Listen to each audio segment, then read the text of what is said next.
Avoiding spoilers is a dangerous profession. How you get so big getting food of this kind? Hello and welcome into my spoiler-free review of Star Wars The Mandalorian. Disney Plus launched today. Today is the big day. No more clips, no more trailers. Today we got the first episode. For those of you who are watching, wanting to know, is Disney Plus something worth getting? I'm just going to talk about The Mandalorian in general, but is it worth getting for The Mandalorian? That's absolutely something I'm going to talk about. I will be remaining spoiler-free for anybody who's worried about that, with a spoiler review coming down the pipe a little bit later. For those of you who don't know, the entire season is not out on Disney Plus. Disney Plus is adopting a week-by-week installment service for their platform, so today, with the launch of Disney Plus, we have the first episode of The Mandalorian. We will have the second episode on Friday, and then a new episode will be coming out every Friday until the series is done, with a total of 8 episodes. So we got the pilot today, and it was everything. It was exactly what it looks like in the trailers. It had action, it had suspense, it had tension, it had humor. And humor has been a thing that's been kind of touch and go for a lot of fans, depending on the Star Wars project you're talking about. But this was a bounty hunter show. This is a bounty hunter show. This had the tone that you wanted. And for a spoiler-free review, that's really what I'm going to talk about a lot here.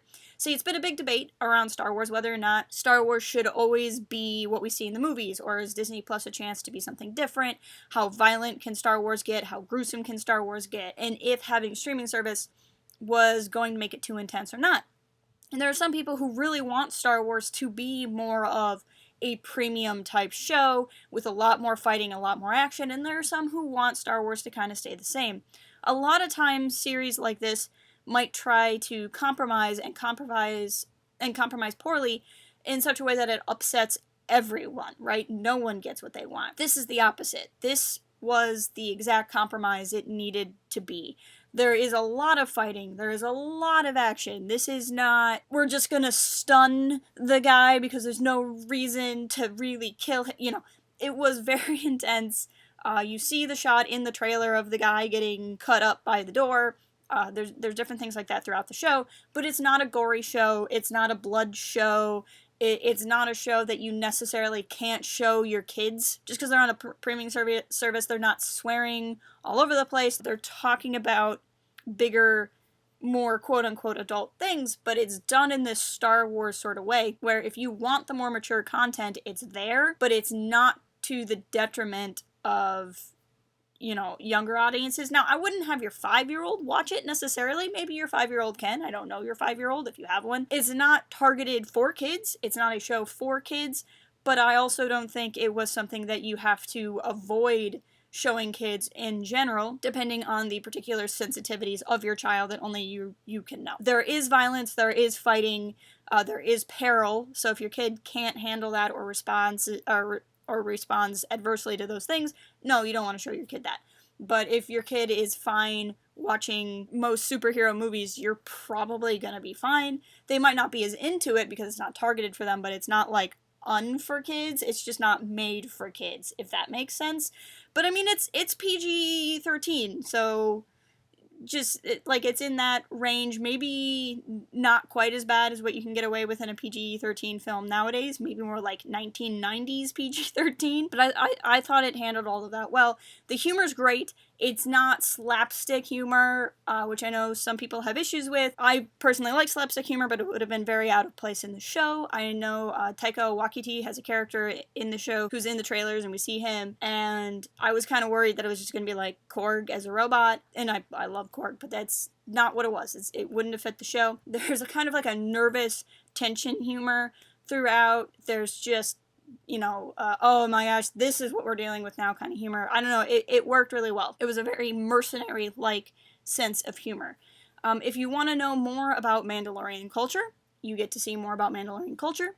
You get to see more about the state of the galaxy when the show takes place. The show takes place shortly after Return of the Jedi, long before we get to the sequel trilogy, and we're seeing what the galaxy is like post-fall of the Empire and the implications therein. If you saw reports going up to the release of the show, some websites were reporting there was going to be a big twist at the end and blah blah blah, and if you're worrying about spoilers, that's something to dodge.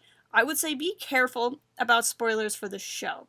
Not because it's like, OMG, it's actually Snoke's origin show. Like, I'm not saying that it's going to, like, blow your mind, like that kind of a spoiler, but there's a lot of things in the show that will mean a lot to longtime fans. You absolutely don't need to be a longtime fan to enjoy the show, but most of the stuff that was, like, is because it means something to fans. Now, the reason why I say that is to be very careful that you don't get spoiled, because I think there's a lot of people who could genuinely not want to spoil things for you, but spoil it for you anyway because they don't understand that it's a spoiler. Because it's that kind of like in-universe connections thing, if that makes sense. I don't really know how else to explain it without like breaking the rule of a spoiler-free review, but that's the one thing I would say on it, is to be careful, because people could very easily accidentally spoil the show for you, even with good intentions. And with that, another good question there is, how much of a fan do you have to be to enjoy the show? Obviously, like, I'd recommend you watch the movies. That's easy enough to do. They're, for the most part, all on there. The two that are not are on Netflix currently. So it's there. Based off of this episode, you don't really have to have watched, like, Clone Wars and Rebels. Certainly not Resistance, because Resistance takes place after. I'm sure they're going to pull lore from both of those shows, so it would help, but you'll get it. Like, if you get that Star Wars is in space, and you kind of know generically what a Mandalorian is, you're gonna be fine. You absolutely do not have to be a super fan to enjoy the show, but if you are a super fan, there's gonna be all kinds of stuff in there for you. But that's all I can say as a spoiler-free review. I am so excited for the show. The way it ended left me very hopeful for what's to come and where the show could go in these few episodes that we have. If I had to say one kind of letdown, it's that the episode didn't feel very long. When you pull it up, it says how long it is, but like the last 5 minutes is credits and international credits. So the episode is actually much shorter than it appears to be.